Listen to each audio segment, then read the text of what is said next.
welcome back to Meditations, hosted here at Vaquero Radio, just outside the library at UTRGV.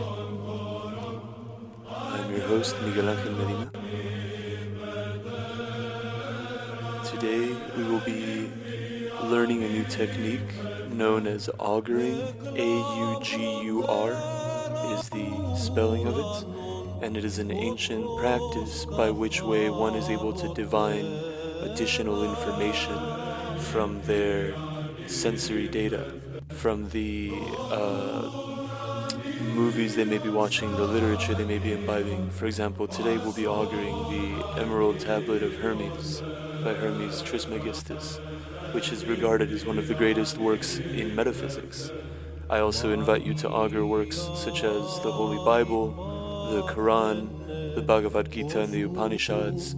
Anything that has religious and therefore spiritual value, has self-development value. I also want to recommend the Ethics, of course, by the greats Socrates, Plato, and Aristotle, without whom we wouldn't understand what it means to live a good life. Truly, they laid out a foundation of virtue for us to walk upon. And so we come to recognize these age-old adages that permeate our society, such as above, so below. And we may recognize these terms, but we know not always where they come from. That's where Hermes Trismegistus steps in. He's a literary figure that is as historical as he is mythical. There is no historical data that validates the existence of a Hermes Trismegistus. You know, we don't have like records of him having a shop or having been an alchemist or anything like that. There's no proof that Hermes Trismegistus walked the earth. And so whether Hermes is a pseudonym for a different entity that was publishing truth, or whether he is in truth part of the holy order of the earth that we co-inhabit, there can be no doubt as to the veracity of the content of these books.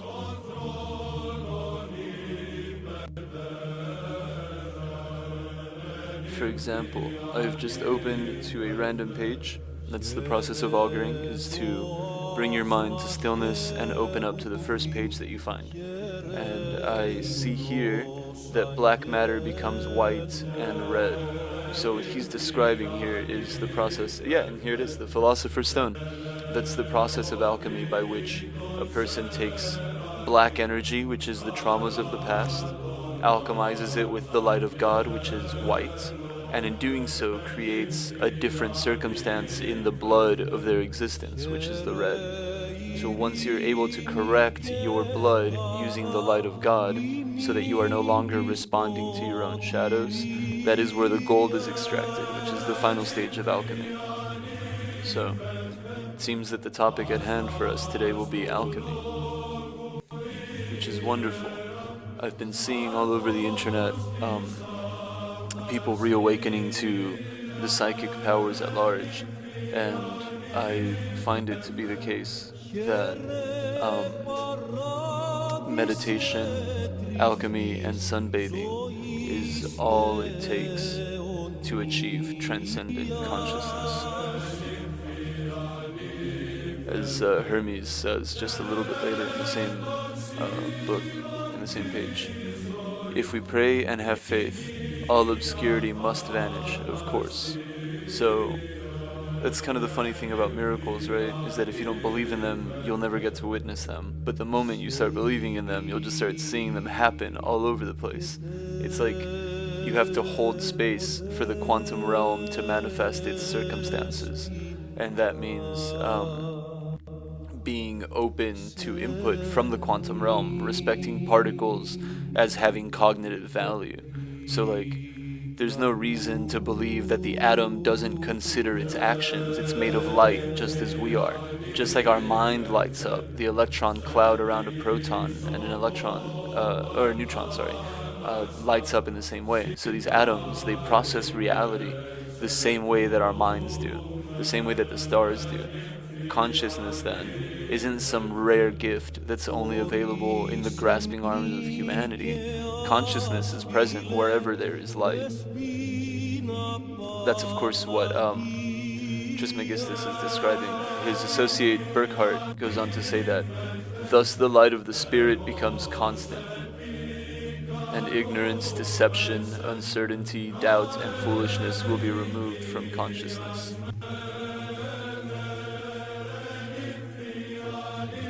I'm going to repeat that line, and that'll be a good moment for our break. Thus the light of the Spirit becomes constant, and ignorance, deception, uncertainty, doubt, and foolishness will be removed from consciousness. Powerful. Bask in the light of the Spirit, meditate on what that means, and most importantly, how it feels to be filled with your Spirit. Cheers.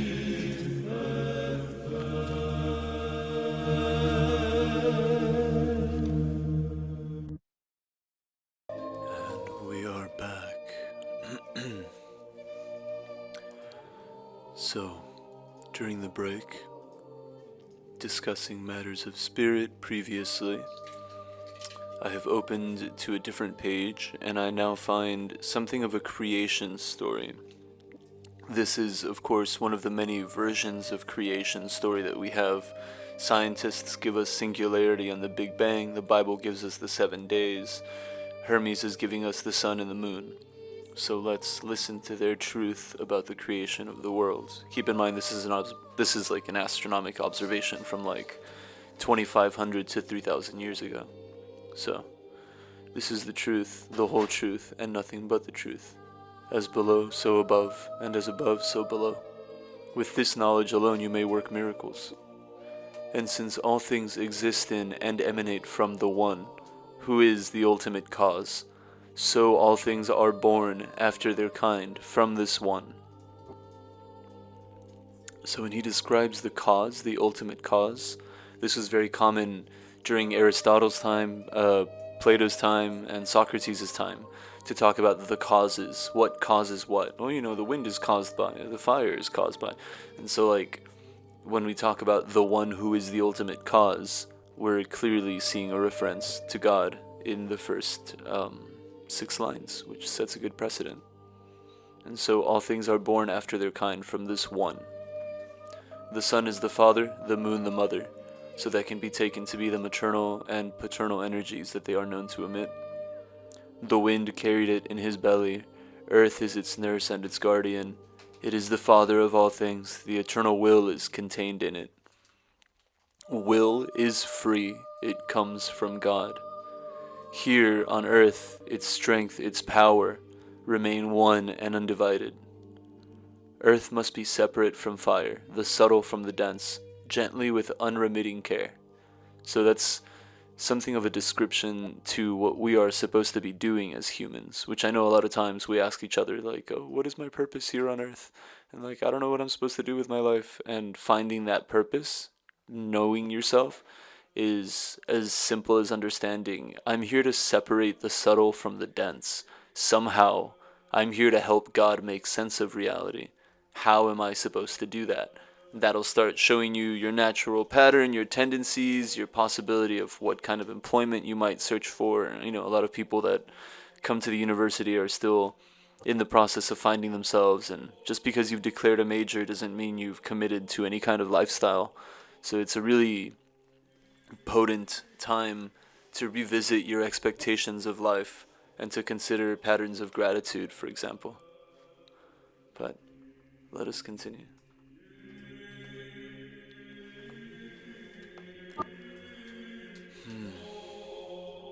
It arises from the earth and descends from heaven. It's the duality. It gathers to itself the strength of things above and things below. By means of this one thing, all the glory of the world shall be yours, and all obscurity flee from you. It is power, strong with the strength of all power, for it will penetrate all mysteries and dispel all ignorance. By it, by power, the world was created. From it are born manifold wonders, the means to achieving which are here given.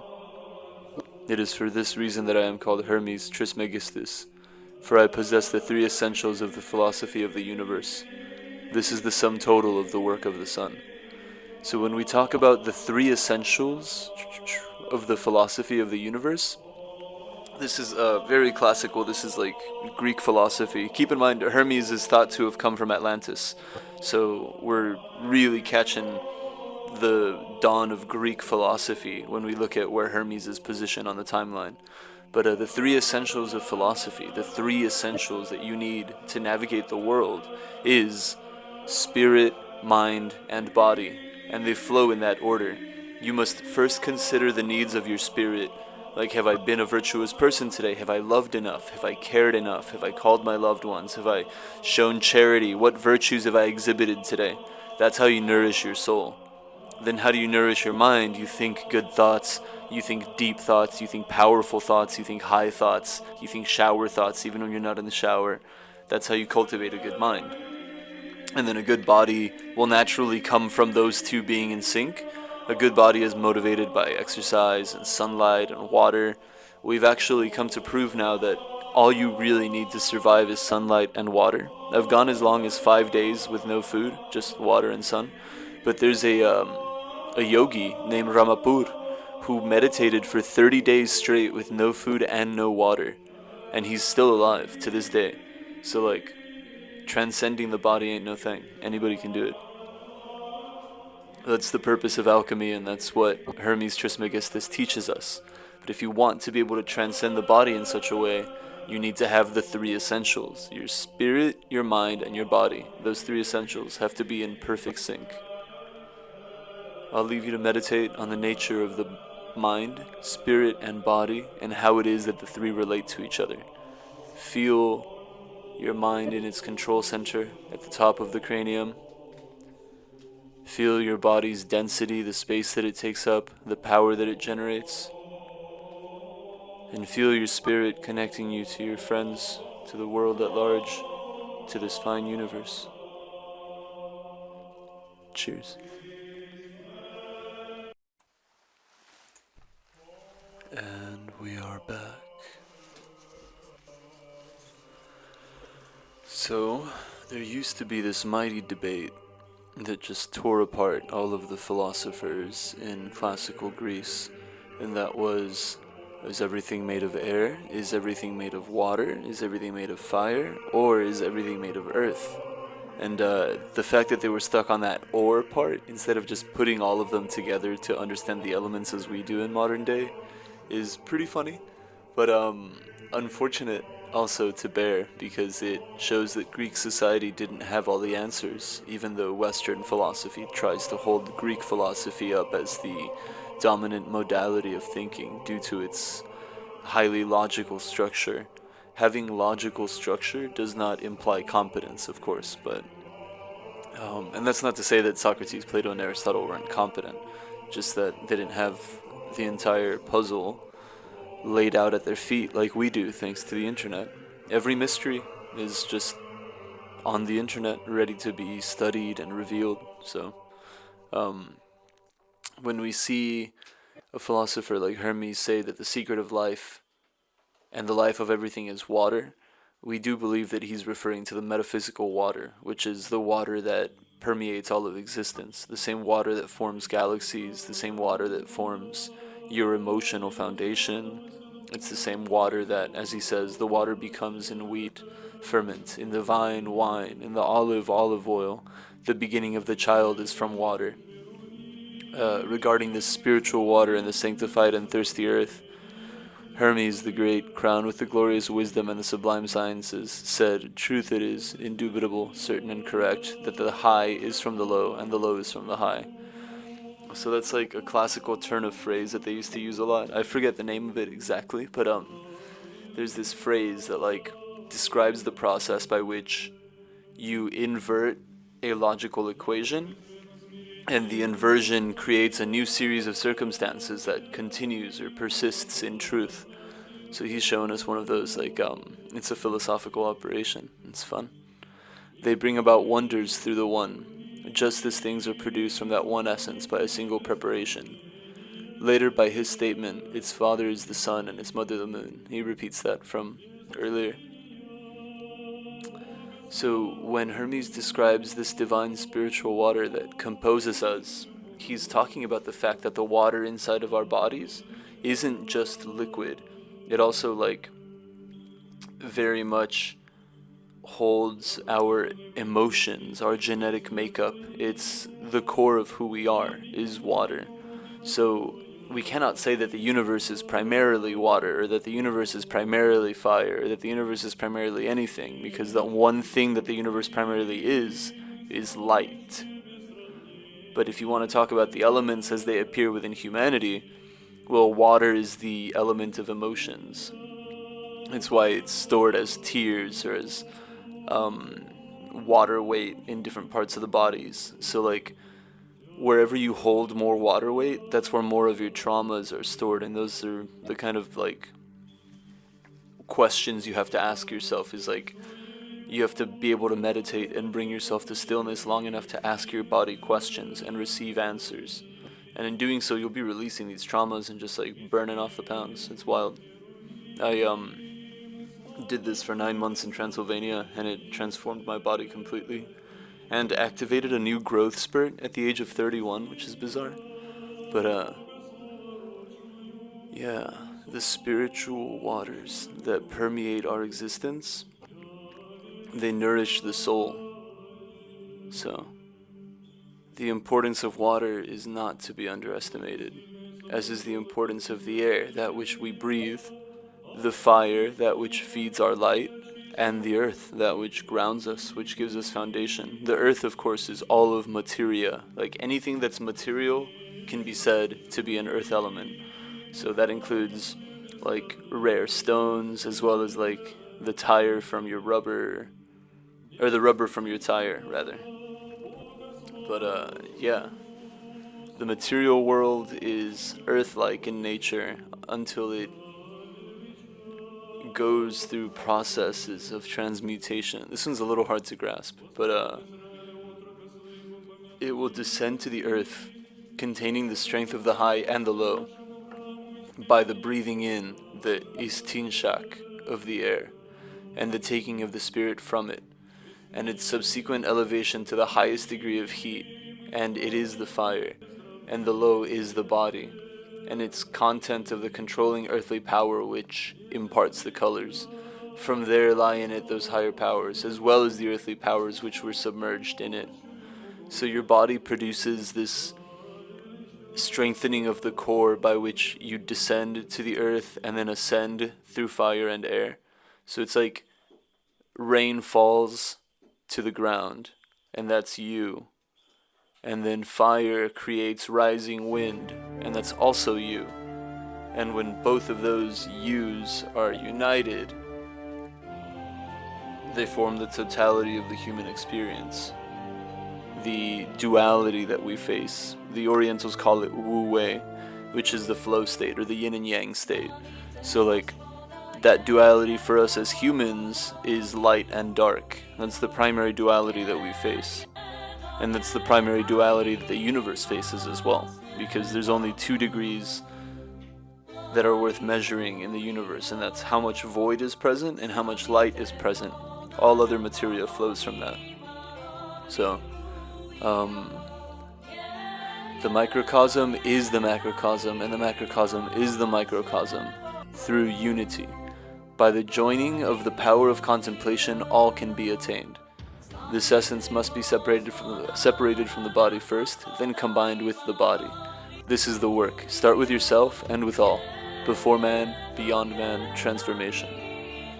So he's showing us the power of the philosopher's stone as it rises and falls within the body, and generates information that comes down from higher planes of existence through the process of transcendental meditation.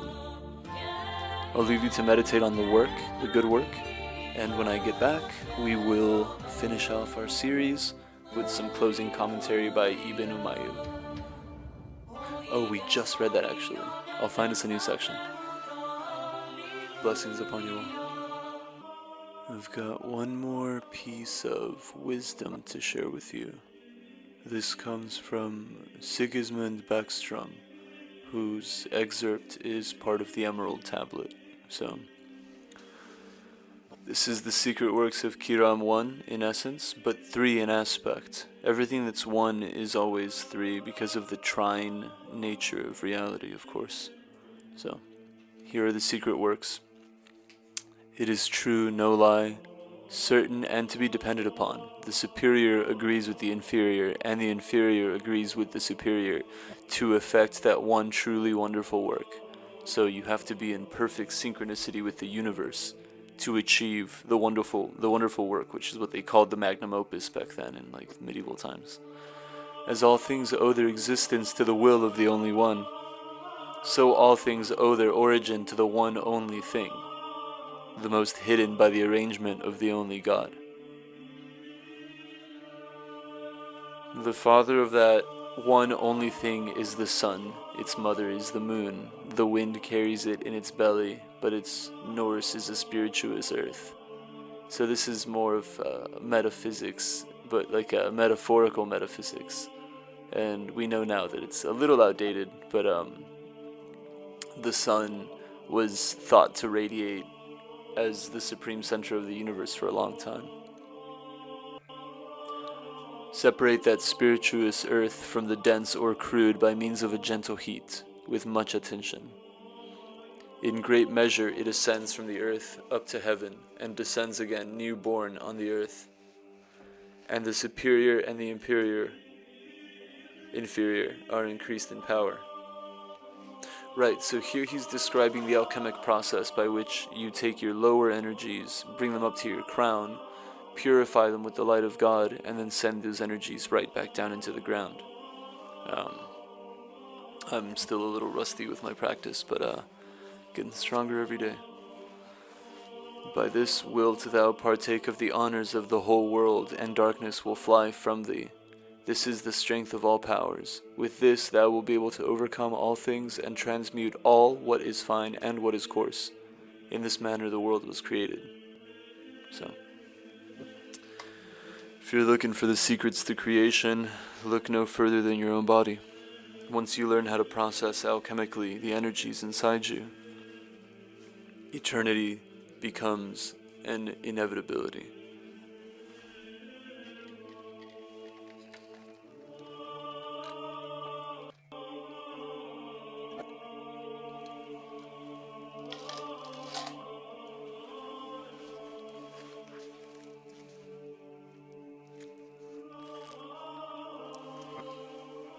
I'll leave you to meditate on the nature of the breath, the wind which carries the spiritual germ in its body is the vital breath. So when you look at the origin of the word spirit and respirar in Spanish, it comes from the same root word, spirare, which is the breath. So if you want to reinforce your spirit, all you have to do is reinforce your breath.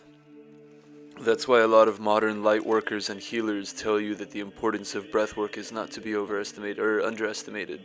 Breath work is very important, and so I'll leave you to meditate on the power of breath work and how it reinforces spirit. Until next time, this has been Miguel Angel with Meditations, live at Vaquero Radio. Thank you. Have a beautiful and blessed day.